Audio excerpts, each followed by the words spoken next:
You ready to rock? Ready to rock. Hey, everybody. This is Drea and Lashawndra with Artists Working in Education. And we're just here to hang out with you a little bit, a little live after the live for our Prioritize the Arts, Elevate the Culture this morning.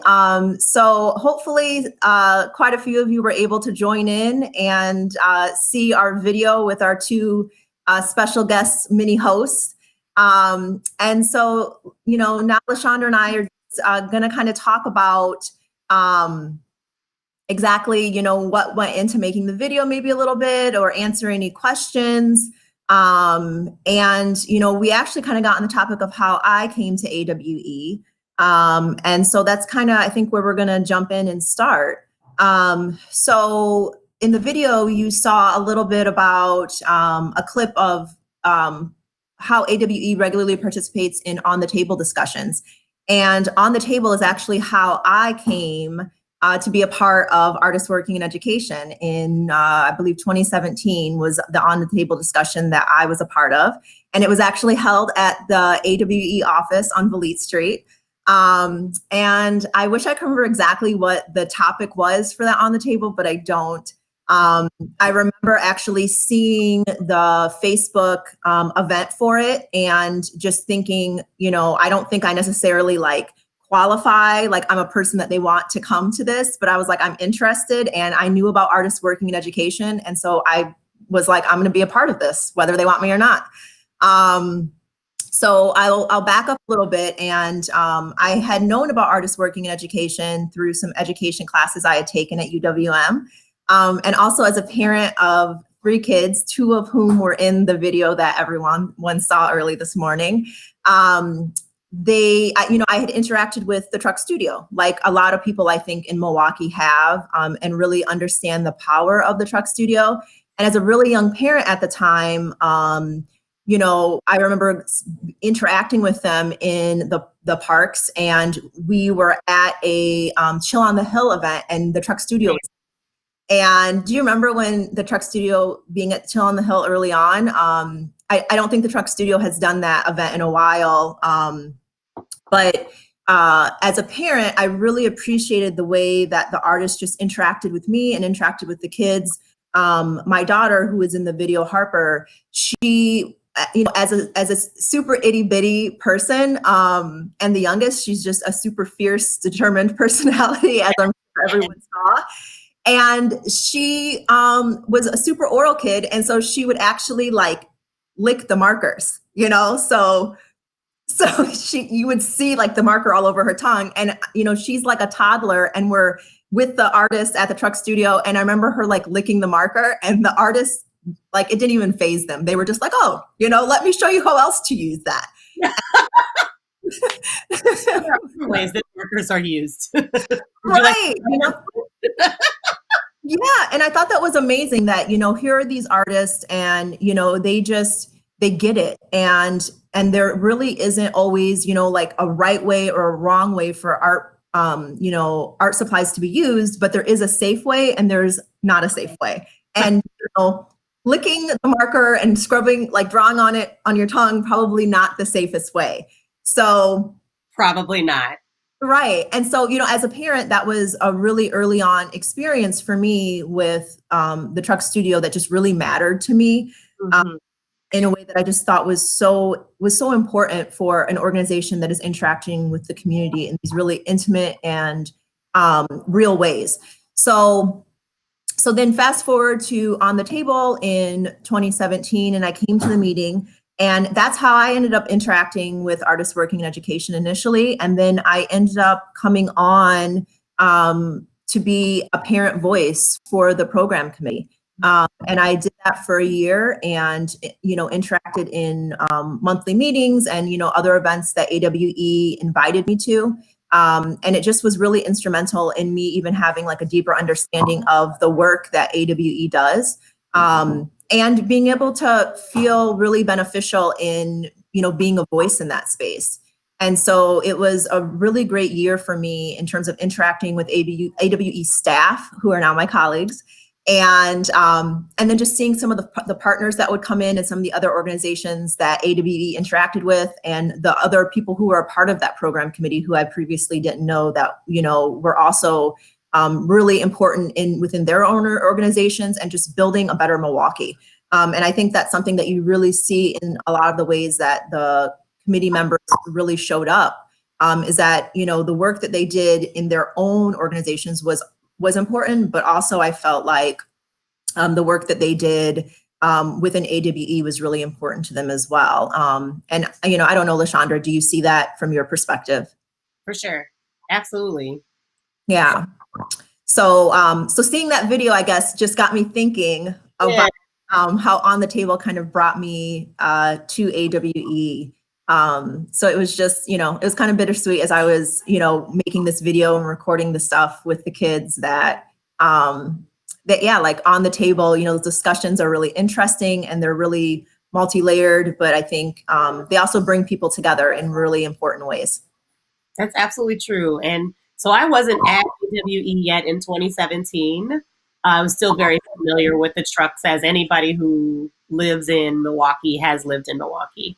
But one thing that is very important that I want to make sure that we share. So when I came to AWE, you were serving on that program committee and a very involved member, but also just very much a wealth of knowledge and information. And while I was joining the team and starting to form and storm these norms, right, we started to see a need for an outreach manager position specific to our growing need in our customer base. And, I think when we first created that role, it was the first position that we created since I was on the team based on what we were seeing happening at AWE. So say a little bit about like your experience of choosing to apply for that role and ultimately being an outstanding fit for that position, both as someone that has utilized our services and is engaged with us, but then also now providing those services to the community and making sure that they're executed with excellence. Yeah, so, for me, I kind of came into the role, I don't want to say, accidentally, but I think because I had been a part of the program committee and I really felt committed to like doing my part on the committee. And so I think over the course of that year, I was really able to develop some relationships with the committee members and with the staff, most importantly. And so then because the staff was seeing the growing need for creating an outreach position that is much more multifaceted than just an on-the-nose outreach manager. I do lots of stuff, y'all, lots of stuff. Lots of stuff. And so actually my skill set, I think beyond what anybody, even myself, could have imagined really came into handy, or really came in handy over this first, year and a half of me being on the team. So I think, I came into the position at a time when I was kind of going through a transition personally in terms of what I wanted to do from a career perspective. And so when the position came open and, I was aware of it as being a program committee member, I was also on the committee that was really important in having a say of like, do we think we even need this position? And so, at that time, I wasn't even considering myself for the position. But then I think, in working with the team, as a committee member, I kind of was beginning to see like, maybe I do have something that I could add to this. And so I think, my background in having an art degree, in, looking at art education, and then also just, even I think some of that experience that we don't always think of as valuable, but I stayed at home with my kids for quite a while, but I also really understood what it was to build something from the ground up. At the time, my children had went to a charter school, and so I was really instrumental in creating a PTO and working with the families there and really understanding what it meant to build community. As the PTO president, you really have to be able to look at diverse perspectives, diverse opinions, and really take them all into account and make sure that everyone's voice feels heard. And then move forward, right? With a plan that makes everyone see that those opinions and those perspectives have been considered. And I think that's a lot of the work that AWE does. We're looking at a lot of different perspectives and opinions, and we're figuring out how, through our creative lens, can we put those things into place to create something meaningful, and also sometimes to create dialogue. So I think, as I moved into this position, I just found that the skill set that I had really ended up being important in terms of being able to go out into the community and create bridges, right? And go out into the community and recognize that I'm not always going to know, how to move forward in a project in the right way, but knowing that being able to have those conversations will get you there. And so, yeah, as I'm navigating the position, I think that ended up being really instrumental in being able to just, be a problem solver. And so one of the funny things that I think we always talk about as a staff is, like I said, my job is not always just on the nose outreach manager. I also am the fleet manager for our fleet of vans as well. And luckily I have a background as somewhat of a mechanic because managing the fleet, you have to do those things. So AWE was really glad to be a part of Fall X in 2019.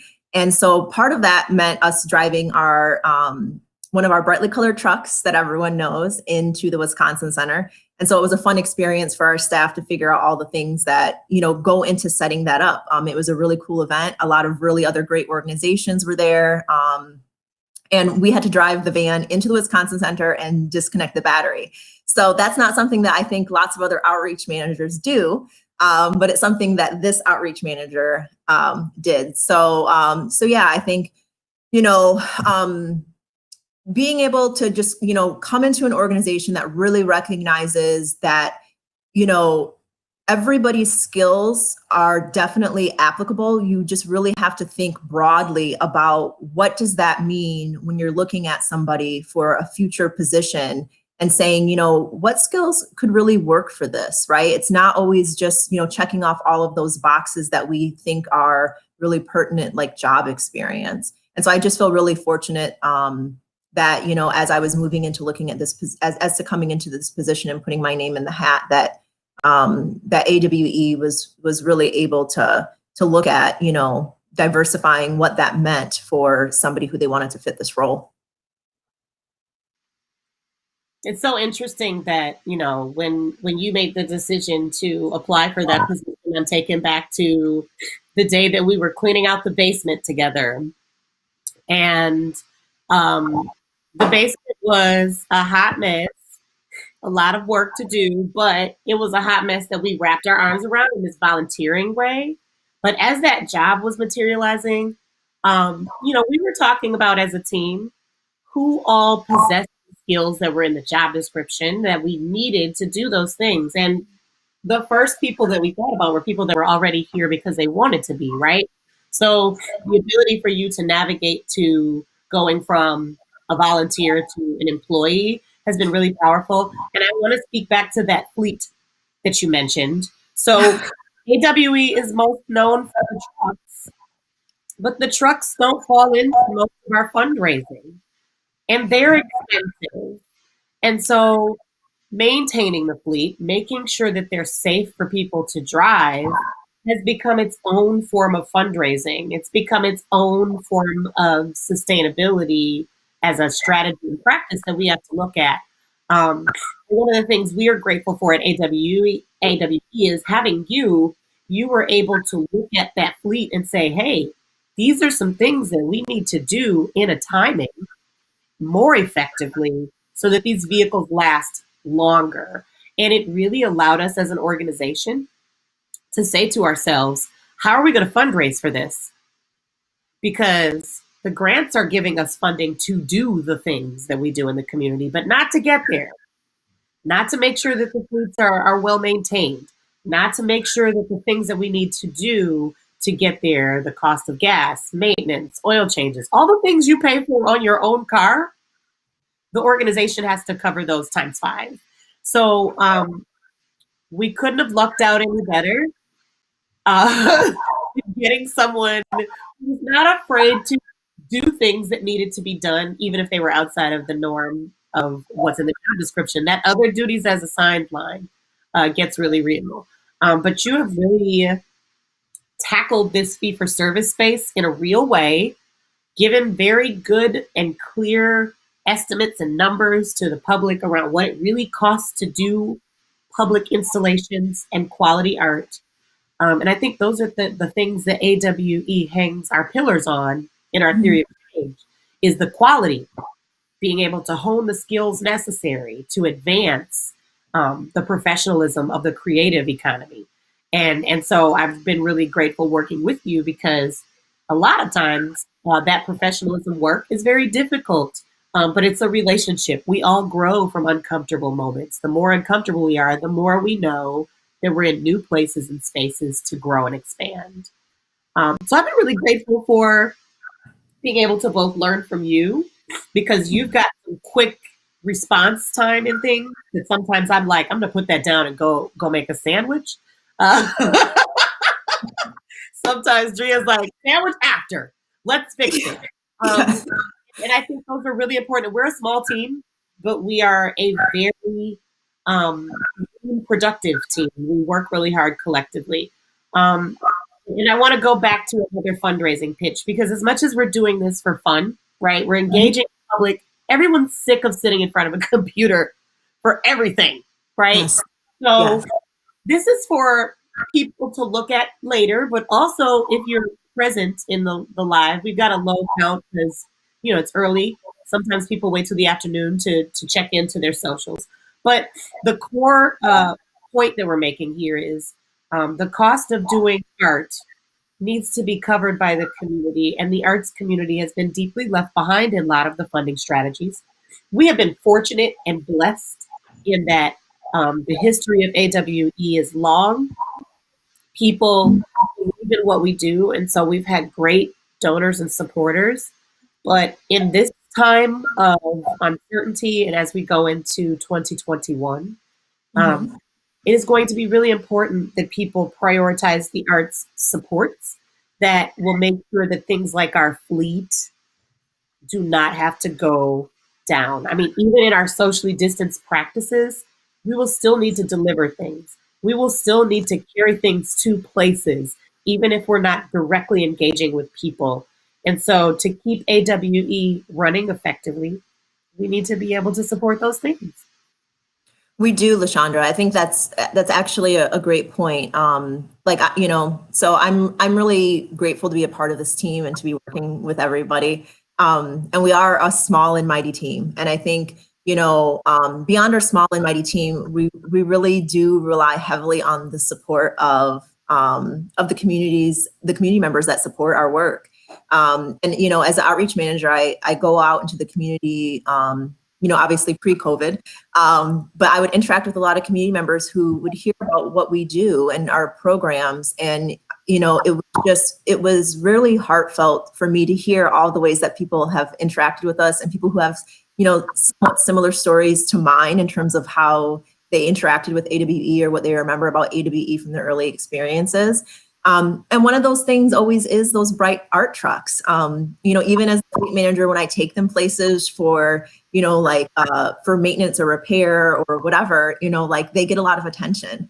And they are really instrumental in the work that we do, whether it's delivering art supplies, whether it is going and actually interacting with kids in the park during our Truck Studio summer program.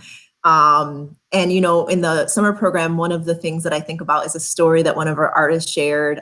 So every day our artists would go out during the summer, and they would be in the parks for 3 hours, Monday through Friday, and 5 days a week. And they would show up whether it was raining or not, and, just to see if they could wait out the rain. And one of the things that just touches my heart so much is one of the days the lead artist pulled up in the van, and the kids run up to the van and they're like knocking on the windows in the rain. And they're like, "Are you going to come out and make art with us today?"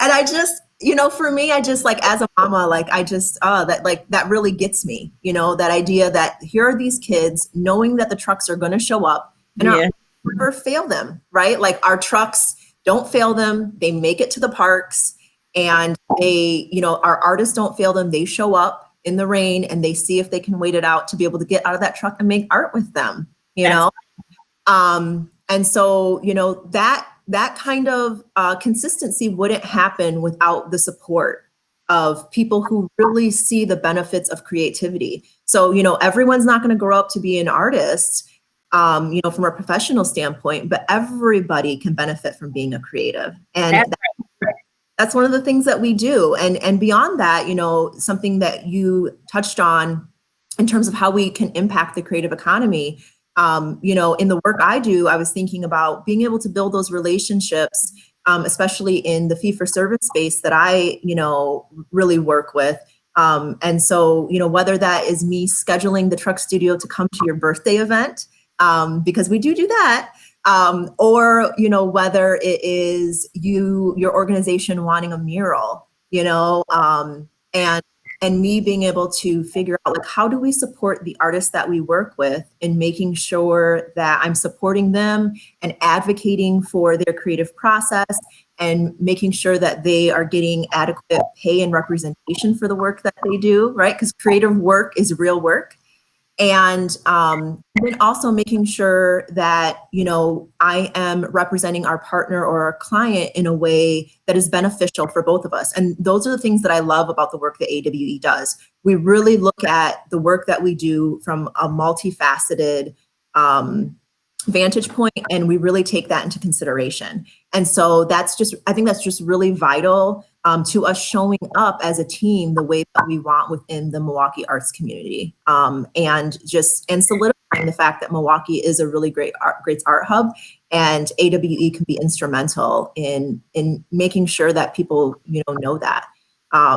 So yeah, like as you were talking, those are just all the things that I was thinking about in terms of like how our small team does all of these amazing things. And, underpinning all really is our trucks. And I think that's just super important for everyone to know that, in supporting the trucks, like you are essentially supporting almost everything we do in some capacity. That's absolutely right. The truck is the means to the things that we do. There would be no way to get there. I mean, technically we could drive other vehicles, right?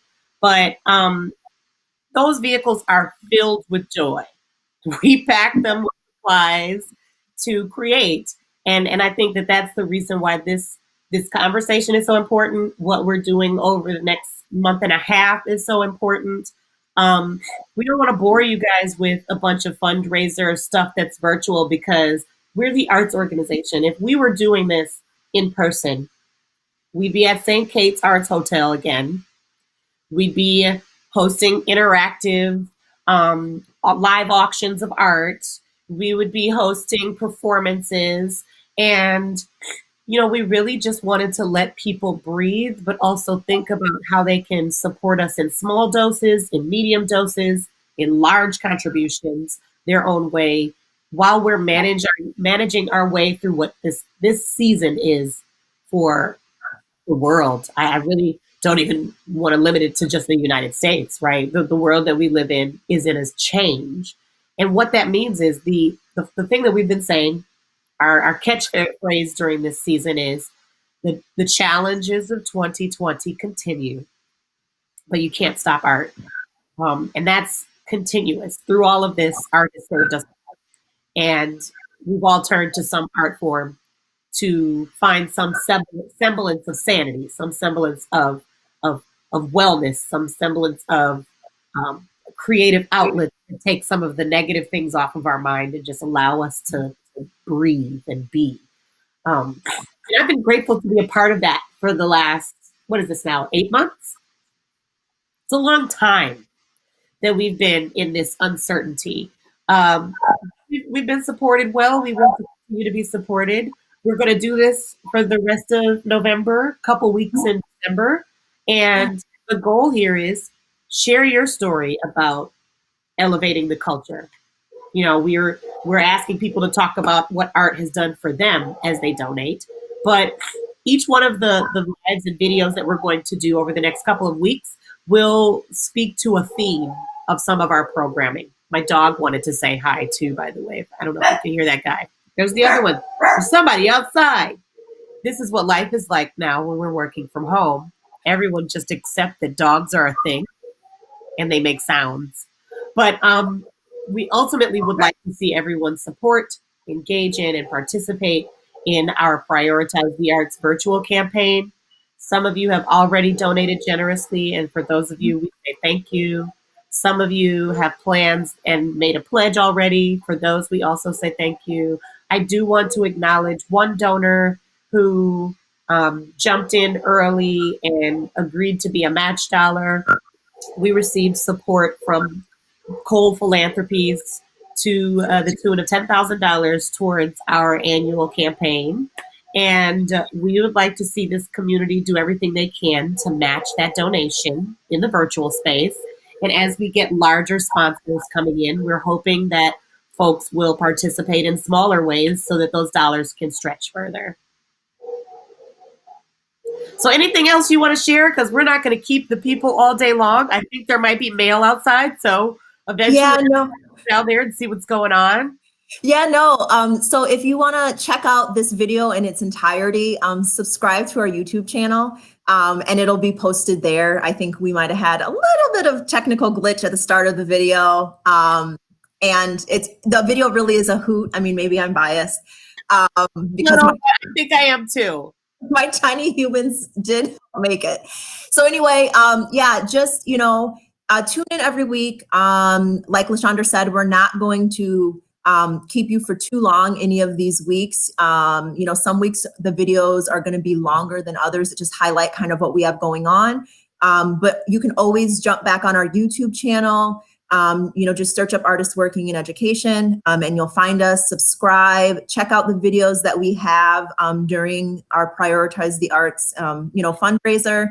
And yeah, thank you for joining us today. And, we really couldn't do it without all of you. So, small donations really do go a long way to support our mission. And, we do believe that art is for everybody. And thank you for tuning in. We appreciate you. For sure. So enjoy the rest of your day. Share this video. It will still be available if you want to make sure your friends donate. There is a link below that you can click on and donate. I'm about to sneeze. Hold on. Because this is live. This is not edited footage. So please join us in giving. Please join us. Also use the hashtag for the culture and share about how art and culture has impacted your life. And we'll see you all month. Have a great day, everybody.